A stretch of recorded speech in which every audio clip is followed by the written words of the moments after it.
Hello guys, तो मैं हूं आपका अनफॉर्चुनेट बैंक का उपकरण कोरिया। तो आज की वीडियो में हम बात करेंगे मेरी जर्नी के बारे में कि मैं अनफॉर्चुनेट बैंकर कैसे बना। तो मेरी जर्नी जानने के लिए बेकरार हो मेरी जर्नी जानने के लिए तुम लोग। हाँ, तो कैसे स्टार्ट करें मेरी जर्नी। तो तुम लोगों को मेरी जर्नी जाननी है कि कैसे बना मैं द अनफॉर्चुनेट बैंकर ऑफ बैंकोरिया। तो चलो स्टार्ट करते हैं। तो 2022 में मेरा हुआ ग्रेजुएशन ख़त्म और आपका भाई बन गया द एग्रीकल्चर इंजीनियर। फिर उसने सोचा चलो जीपीएससी की प्रिपरेशन करते हैं। तो उसने डायरेक्ट एसीएफ की तब पोस्ट आई थी, उसकी प्रिपरेशन स्टार्ट कर दी, फॉरेस्ट ऑफिसर वाली। उसको 2 महीने में पता चल गया कि वो एसीएफ के लिए नहीं बना। थियरी उससे नहीं होती, नहीं हुई ना मुझसे थियरी। फिर मैंने स्टार्ट करा दिसंबर में बैंकिंग प्रिपरेशन। तो बैंकिंग प्रिपरेशन में सबसे पहले मैंने स्टार्ट की रीजनिंग, क्योंकि मेरा को फाउंडर है वो बैंकिंग की प्रिपरेशन कर रहा था। उसने मुझे बोला कि तुम भी करो बैंकिंग की प्रिपरेशन, बनो बैंकर, ऐसा उसने बोला था। तो मैंने स्टार्ट कर दिया रीजनिंग। शायद दिसंबर के एंड तक मेरा रीजनिंग हाफ ख़त्म हो चुका था, पज़ल एक बाकी थी। पज़ल के अलावा सब कुछ ख़त्म हो चुका था। फिर मुझे ऐसा लगा कि चलो अब ये प्रिपरेशन नहीं करता, छोड़ देता है, कुछ नहीं करना, एडिटिंग करो, मज़े करो। फिर हुआ ऐसा कि अप्रैल में फिर मुझे ऐसा लगा कि मुझे प्रिपरेशन करनी चाहिए। फिर मैंने वापस से रीजनिंग रिवाइज किया। मैं हाफ में तक शायद मैंने रीजनिंग ख़त्म किया। फिर मैं रहा थोड़ा सा एवेंजर का फैन, तो मैंने ज्वाइन की बैंकिंग एवेंजर की क्वांट की जो बैच थी वो, और मैंने पूरा क्वांट बैंकिंग एवेंजर से किया है, जिसमें मैंने सब कुछ सीखा है। उसके बाद आरआरबी पीओ आ गया था, उसकी मॉक स्टार्ट कर दी थी मैंने कि आरआरबी पीओ की मॉक है। तो मैं मॉक में तो मैं 60, 65, 70 तक स्कोर कर रहा था। आरआरबी क्लर्क में 80 to 80 कर रहा था।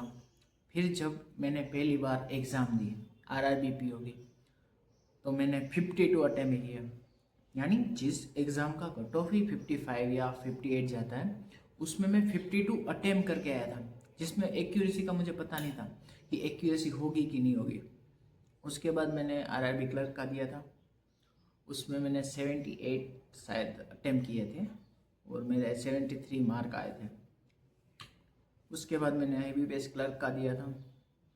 देखो, मैं एक गुजराती हूँ और गुजराती लोगों की इंग्लिश से थोड़ी बनती नहीं है, तो मुझे ऐसा था कि मैं सिर्फ आरआरबी के लिए बनाऊँ, आईबीपीएस मेरे से होनी नहीं है, तो मैं आईबीपीएस कर ही नहीं सकता, क्योंकि उसमें इंग्लिश आती है और इंग्लिश मेरे को आती ही नहीं आती मुझे इंग्लिश। तो मुझे लगा कि ये भी नहीं होगी, ख़त्म हो गई। फिर आरआरबी पीओ का रिज़ल्ट आया, उसमें नहीं हुआ। आरआरबी क्लर्क का रिज़ल्ट आया, उसमें उसकी प्री 1 मार्क से रहेगी, क्योंकि 74.25 उसका कट ऑफ था, मेरे 73.25 थे। फिर मैंने हार दी होप कि अब नहीं होना मुझसे। तब आईबीपीएस क्लर्क की प्री होगी मेरी, पता है। अब मैंने तो सिर्फ क्वांट और रीजनिंग ही किया है और आईबीपीएस क्लर्क की मेंस आ गई। अब इंग्लिश और जीए करना है, कैसे करूँ? मुझे तो कुछ पता ही नहीं है इंग्लिश क्या है, जीए क्या है, क्योंकि मैंने तो सिर्फ मैथ्स और रीजनिंग किया है। तो फिर मैंने आशीष गौतम की फाइनेंशियल अवेयरनेस की क्लासेस ली। मुझे ऐसा था कि जीए यानी फाइनेंशियल अवेयरनेस, मुझे नहीं पता बैंकिंग अवेयरनेस डिफरेंट आता है स्टेटिक्स डिफरेंट आता है, मुझे तो इतना था।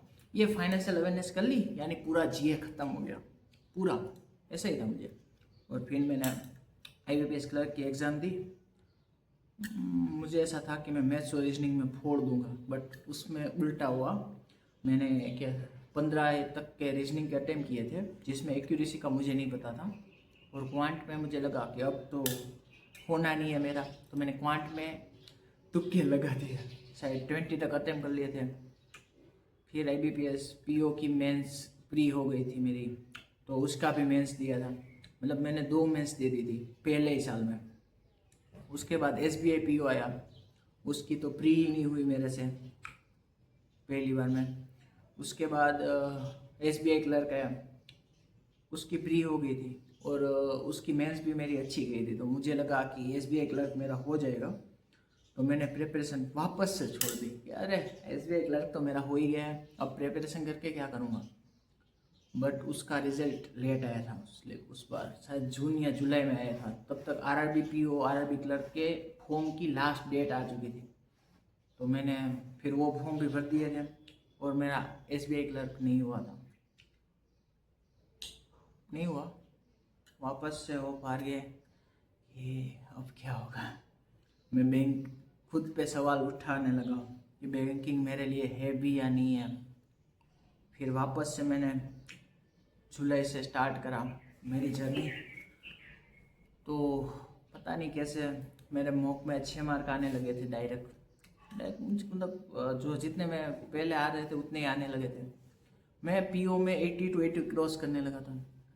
फिर मैंने उसकी प्री दी, फिर RRB क्लर्क की प्री दी, फिर IBPS क्लर्क की प्री दी, और RRB PO का मेंस सबकी प्री हो गई तीनों की। तो RRB PO की मेंस दी, उसके बाद RRB क्लर्क की दी, उसके बाद IBPS क्लर्क की मेंस दे दी। फिर आया RRB PO का रिजल्ट मेंस का, तो वो भी मेंस हो गई। मतलब मुझे तो इतना था कि मैं बस इंटरव्यू देने जाऊंगा, इतनी कोई लीड बीड नहीं थी, इतना अच्छा नहीं हूँ मेरा मेंस का इतना बड़ा प्रिपरेशन नहीं था अच्छा। तो उसकी प्री हो गई, मेंस हो गई थी, फिर मैंने उसका इंटरव्यू दिया। अब देखो, मुझे इंटरव्यू से लगता है डर, मुझे पता है इंटरव्यू मेरा होना नहीं है, क्योंकि मैं वॉइस ही नहीं निकलती ना, अभी भी नहीं निकल रही, आप देख रहे हो। मैं बोल ही नहीं पाता कि उन लोगों के सामने मैं कैसे बोलूँगा, नहीं बोल पाता ना मैं। तो फिर मैंने इंटरव्यू दिया, मैंने जैसे तैसे अपना इंट्रोडक्शन रटा कि मैं करंट वॉरियर हूँ और ऐसा सब कुछ इंग्लिश में किया था, बट मैं वहाँ जाके बोला हिंदी में, जिसने मेरा सब कुछ बिगाड़ दिया। फिर IBPS PO की प्री आई, तो ये 3 मेंस दी थी, तो मैं तो कुछ हवा में उड़ रहा था कि अब BS की प्री भी हो ही जाएगी। तो IBPS PO की भी प्री हो गई मेरी, उड़ा दी मैंने। फिर आ रहा था, फिर आई 20 दिसंबर RRB PO mains score card, जिसमें मैंने देखा कि 48 का कट ऑफ है, मेरे 64 मार्क है, यानी मुझे 16 मार्क की लीड है। यानी मुझे लगा मेरा RRB PO हो ही गया है, मतलब मुझे ऐसा ही था कि मैं RRB PO बन गया। हम लोगों को तो लगा था कि RRB PO हमारी हो ही चुकी है। मैं और मेरा दोस्त तो सैलरी गिन रहे थे कि अगर मेरी मार्च में पोस्टिंग हुई तो मेरी जनवरी फरवरी की सैलरी चली जाएगी, यानी मुझे 1.5 लाख रुपए का लॉस हो जाएगा। पर किसको पता था RRB PO होगा ही नहीं मेरा। उसका रिजल्ट आया ना, उसमें मैंने देखा 1 मार्च से मैं रह गया था, और जो वेट लिस्ट है वो 0.30 से छूट चुकी थी। और उसी दिन RRB क्लर्क का भी आता है 1 जनवरी को। तो फिर मैंने एक सॉन्ग रखा था जो मैं बहुत सुनता हूँ, वो वाला कौन सा, खड़ा हूँ आज भी वहीं। और उसके बाद मैं इतना दुखी हो गया, फिर मुझे हिम्मत ही नहीं हो रही थी कि कोई एग्ज़ाम दूँ या कुछ भी करूँ, क्योंकि RRB PO ने मेरा सब कुछ तोड़ दिया, लाइक ख़त्म कर दिया मुझे कि अब कुछ नहीं होना। हाँ, मैं IBPS क्लर्क की जब मेंस दी थी तब मुझे पता था कि ये मेरा हो चुका है, बट जब भी RRB PO का रिजल्ट आया तब मैं उस पर भी डाउट करने लगा कि वो होगा या नहीं होगा, क्योंकि मुझे पता ही नहीं था होगा या नहीं होगा। फिर मैंने SBI क्लर्क का प्री दिया, SBI PO की प्री दी, SBI PO की प्री दी, मैं 4 मेंस दे के आया हूँ, फिर भी SBI PO प्री में मुझसे अटेम्प्ट भी नहीं हुआ। मेरा SBI PO प्री में इस बार 35 मार्क किया है, मैं वापस से डाउट में चला गया। फिर आया वो दिन 1 अप्रैल 2025। उस दिन का मेरा ऐसा था कि और कुछ नहीं करना, हमें पहले IBPS क्लर्क का रिजल्ट देखेंगे, उसके बाद IBPS PO का देखेंगे, क्योंकि मैं दो हेडबैक सहन नहीं कर सकता, ऐसा था।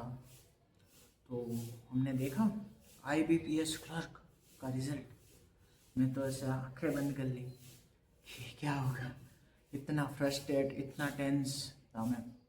फिर उसमें लिखा आया, you are provisionally selected for customer service associate in Bank of Baroda. उस दिन फिर मेरा दिल गार्डन हो गया। लाइक क्या बताओ, आप लोग से थोड़ी खुशी छुपी है। फिर मैंने स्टोरी लगाई, नो मोर, खड़ा हुआ आज भी वहीं, इस टाइम फॉर लहरा दो। उस दिन मेरे दुख भरे दिन खत्म हो गए और मैं बन गया IBPS क्लर्क। अब मेरे आधार कार्ड में और मेरे एप्लीकेशन में नेम चेंज था, आगे पीछे था मतलब। तो अब उसका डर कि ये वैलिडिटी में अगर मुझे ये वैलिड होगा या नहीं होगा, इसकी वजह से मुझे रिजेक्ट कर देंगे या नहीं कर देंगे। बट ऐसा कुछ नहीं हुआ, वो चल गया मेरा, लेकिन स्पेलिंग सेम था सब, तो कोई वो दिक्कत नहीं आई। उसके बाद उसकी मैंने ट्रेनिंग करी, उसके ट्रेनिंग के मज़े कर रहे थे हम लोग, तभी उसमें बीच में आ गया हमारा SBI क्लर्क का result.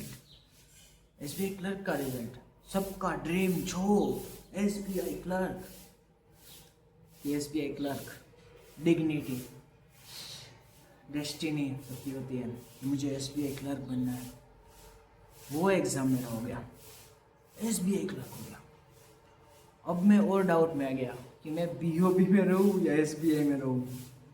But end of the day मैंने SBI को कर दिया रिजेक्ट। ओके, रीज़न नहीं पता, कोई रीज़न नहीं था स्पेसिफाई कि मैंने SBI को क्यों जाने दिया, बस मुझे नहीं करनी थी। तो मैंने चूज़ करी BOP clerk over SBI। Okay, अब मैं कंटिन्यू रख रहा हूँ अपनी BOP जॉब, और मैं ट्राई कर रहा हूँ कि मैं वीडियो बनाऊँ, पर ये टॉपिक है। बट न्यू हूँ तो मुझे चीज़ें कुछ आती नहीं है यहाँ पे अभी ऑफिस में, तो वो सारी चीज़ें सीखने में कुछ ज़्यादा टाइम लग रहा है। और यहाँ पे मैं नई जगह पे रहने आया हूँ, वहाँ एडजस्ट करने में थोड़ी दिक्कत आ रही है। उसके बाद मैं ट्राई करूँगा रेगुलरली अपडेट कर सकूँ। वैसे अभी IBPS PO आ ही रहा है, मैं SBI PO नहीं दे रहा, मैंने नहीं दी, फिर दिया उसका फोन। SBI PO नहीं दूँगा, IBPS PO दूँगा, शायद RRB PO दूँगा। और मैं आप लोगों के लिए बोलूँगा कि हो सके उतना अपने स्ट्रॉन्ग सब्जेक्ट पे जाना। मेरा स्ट्रॉन्ग मैथ्स और रीजनिंग था, मुझे GA और इंग्लिश कभी नहीं आया, क्योंकि मुझे आता ही नहीं है ना, मैंने पढ़ा ही नहीं, मेरे पास टाइम ही नहीं था पढ़ने का। मैं ओवर कॉन्फिडेंस था ना, करना ही नहीं है। तुम्हें अगर RRB PO करना है तो तुम लोगों को कंप्यूटर, GA, इंग्लिश सबको लेके चलना पड़ेगा। मैथ्स और रीजनिंग से RRB PO की मेंस नहीं होने वाली है, क्योंकि तुम लोगों को जितना आता है उतना सबको आता होगा। तो जिन लोगों का GA और कंप्यूटर अच्छा होता है और इंग्लिश अच्छा होता है, वो लोग अच्छा स्कोर कर जाते हैं और उनका हो जाता है। मेरा नहीं हुआ, उसका रीज़न वही होगा। और ये मेरा इंटरव्यू भी थोड़ा बेकार गया था, वो दोनों रीज़न थे, इसी वजह से नहीं हुआ।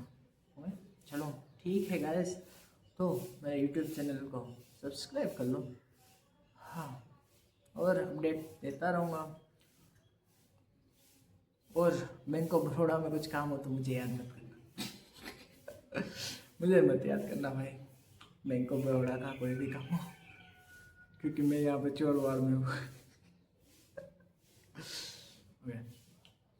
मजाक से हट के कोई भी काम हो मैसेज में और कमेंट कर दो, मैं जवाब दे दूँगा, जवाब दे दूँगा। ओके, कोई चिंता मत करो, तुम्हारा भाई है।